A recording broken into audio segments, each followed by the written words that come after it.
नमस्ते बच्चों। मैं आज आप लोगों को एक्सप्लेन करने जा रही हूँ हिंदी सुलभ भारती 7वीं कक्षा के बच्चों के लिए सेकेंड यूनिट का फोर्थ लेसन शब्द संपदा। इसके लेखक हैं डॉक्टर सूर्य नारायण रणसुंभे।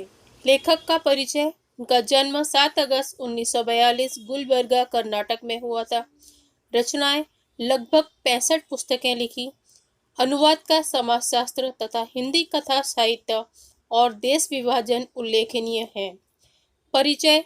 डॉक्टर रणसुंभे जी मराठी भाषी हिंदी लेखक, प्राध्यापक, अनुवादक, समीक्षक के रूप में जाने जाते हैं। प्रस्तुत निबंध के माध्यम से लेखक ने शब्दों की शक्ति को दिखाते हुए इनकी संपदा को बढ़ाने के लिए जागरूक किया है। टेक्स्ट बुक में एक क्वेश्चन दिया है, स्वयं अध्ययन के अंतर्गत वाणी कैसी होनी चाहिए बताओ। इसमें पहला पॉइंट है वाणी मीठी होनी चाहिए। दूसरा सुसंस्कृत, अर्थपूर्ण, सुंदर और प्रिय होनी चाहिए। हमें इस तरह से बात करनी चाहिए कि हमारी वाणी सुनने के लिए लोग जो है बार बार जो है उत्सुक रहे, हमारी बातों पर वो ध्यान दें।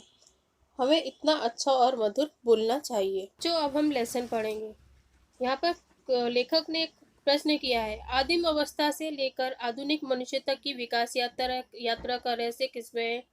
क्या इसके बारे में तुम्हें पता है? ऐसा उन्होंने प्रश्न किया है। आदिम अवस्था यानी कि आदिकाल से, जब मनुष्य जंगलों में रहता था तब से लेकर, और आधुनिक मनुष्य यानी कि आज का जो मनुष्य है, इसने जो विकास किया है मनुष्य ने, इसके पीछे का रहस्य क्या है, इसके पीछे का कारण क्या है? अधिकांश लोग इसका उत्तर यही देंगे कि सभी जो है इसके पीछे मस्तिष्क है, सारे विकास के पीछे मस्तिष्क है। लेकिन इसका यह उत्तर जो है वो सही नहीं है। अगर मस्तिष्क ने भाषा की खोज नहीं की होती तो मनुष्य जो है अपने विचारों को अभिव्यक्त करने में असमर्थ होता। और भाषा का अर्थ क्या होता है? सार्थक शब्दों का व्यवस्थित क्रमबद्ध संयोजन।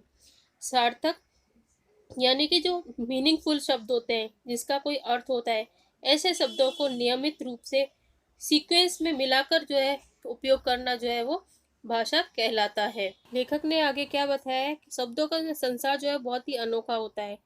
तब शब्दों की ताकत की ओर हमारा ध्यान नहीं जाता। शब्द मनुष्य को ज्ञान से जोड़ते हैं, एक मनुष्य को दूसरे मनुष्य से जोड़ते हैं। शब्द ही एक मनुष्य को दूसरे मनुष्य से तोड़ते भी हैं।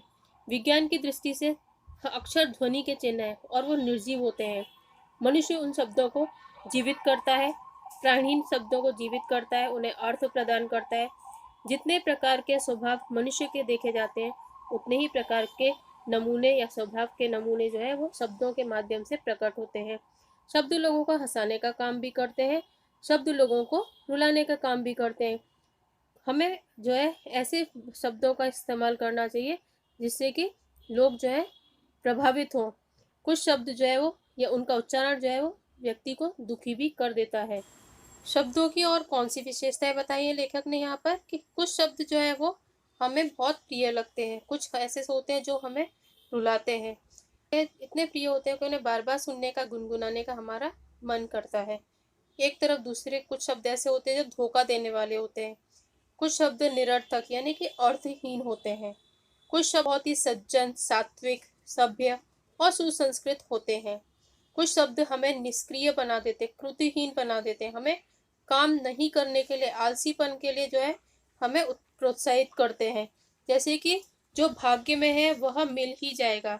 यह एक ऐसा वाक्य है या ऐसे वाक्यों का शब्दों का समूह है जो व्यक्ति को निष्क्रिय बनाता है। न्यूटन ने कहा है कि किसी भी काम की सफलता 90% परिश्रम यानी कि मेहनत की जरूरत होती है और 5% बुद्धि की और 5% संयोग यानी कि भाग्य की आवश्यकता होती है। परंतु याद रखें कि किसी भी काम को पूर्णत्व यानी कि पूर्णता देने के लिए 90% कठोर परिश्रम ही आवश्यक है। ऐसे शब्द जो हमें निष्क्रिय बना देते हैं, क्रियाहीन कर देते हैं, उन्हें हमें अपने जीवन से और व्यवहार से निकाल देना चाहिए। भाषाओं के शब्द अन्य भाषाओं में मित्रता कर लेते हैं, उन्हीं में से एक बन जाते हैं। और कुछ शब्द कुछ भाषाओं के शब्द ऐसे होते हैं जो किसी व्यक्ति जो है जल्दी घुल मिल जाते हैं और कुछ जो है वो घुलने मिलने में दूसरों के साथ बहुत ही समय लगाते हैं।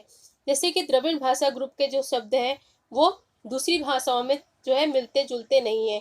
वही जो है कि अंग्रेजी, फारसी, अरबी संस्कृत भाषा के शब्द जो है वो दूसरी भाषाओं में मिलजुल कर जो है नए शब्दों को, नए शब्द रूप बनाते हैं। और शब्दों का कुछ शब्द ऐसे जो होते हैं जो अपनी भाषा में स्वतंत्र रूप में ही रहते हैं, वो स्वतंत्र अस्तित्व को बनाए रखते हैं। कुछ मिलजुल कर दूसरे रूप में परिवर्तित हो जाते हैं। कुछ अन्य भाषाओं में भी हमारी भाषाओं के शब्द जाते हैं, कुछ दूसरी भाषाओं के शब्द जो है वो हमारी भाषाओं में भी इस्तेमाल किए जाते हैं। इस तरह से जो है कोई भी भाषा जो है वो संसार की बहुत ही समृद्ध होती है। कुछ शब्द जो है वो जैसे माँ के कुछ प्यारे बच्चे होते हैं, वैसे ही कुछ शब्द जो है वो अपनी मातृभाषा के बहुत ही प्यारे होते हैं। वो अपनी मातृभाषा को छोड़कर कहीं नहीं जाते हैं। कुछ शब्द जो है वो बहुत ही बेफिक्र होते हैं, बिंदास यानी कि बेफिक्र होते हैं। वो किसी भी भाषा में जाकर अपने लिए जगह बना ले। शब्दों के माध्यम से लेखक ने यहाँ पर मनुष्य के स्वभाव या उसके गुणों के बारे में बताया है। शब्दों के इस प्रकार दूसरी भाषाओं में जाने से और दूसरी भाषाओं के शब्दों का हमारी भाषा में आने से हमारी भाषा जो है समृद्ध होती है। विशेषतः वे शब्द जिनके लिए हमारी भाषा में दूसरे शब्द मौजूद नहीं है।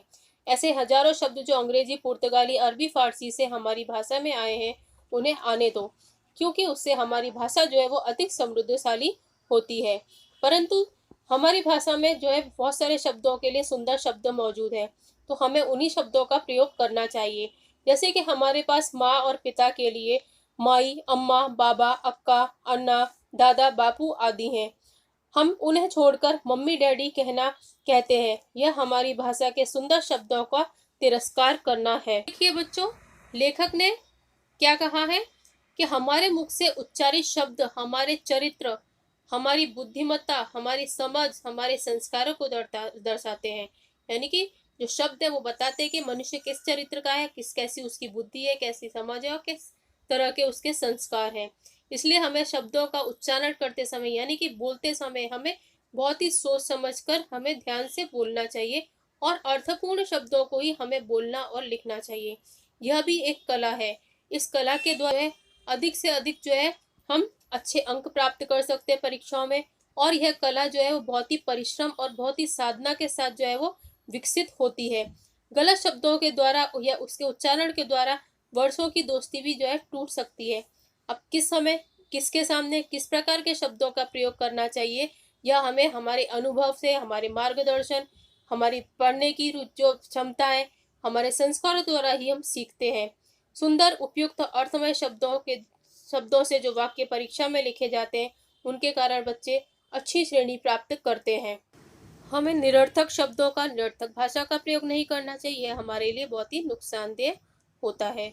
प्रत्येक व्यक्ति के पास अपनी स्वयं की शब्द संपदा या संपत्ति होती है और उस संपत्ति को हम साहित्य के वाचन के द्वारा यानी कि ज़्यादा से ज़्यादा साहित्य पढ़कर बढ़ा सकते हैं।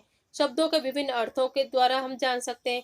इसके लिए हमें शब्दकोश का जो है वाचन करना चाहिए, शब्दकोश को पढ़ना चाहिए। रोज एक पन्ना शब्दकोश का अगर हम ध्यान पूर्वक पढ़ेंगे तो हमारी शब्द संपदा जो है, शब्दों की संपत्ति जो है, उसके बारे में हमें पता चल जाएगा। और अभी से हमें निश्चय करना चाहिए कि हमें अपनी शब्द संपत्ति को बढ़ाना है। हमें भी जो है बहुत अच्छी शब्द संपत्ति का मालिक बनना है। अब यहाँ पर कुछ शब्दार्थ है। फर्स्ट, आदिम, आदिकाल से, संयोजन, मिलाना, व्यथित, दुखी, समृद्ध, धनवान, प्रगति, उन्नति, निर्जीव, प्राणहीन, उच्चारित, कहा हुआ, सार्थक जिसका कोई अर्थ न हो, जीवंत, जीवित, निष्क्रिय, कृतिहीन, एकाग्रता, मन का स्थिर होना, व्यथित, नियमित, तकलीफ, परेशानी, मिलनसार, मिलजुल कर रहने वाला।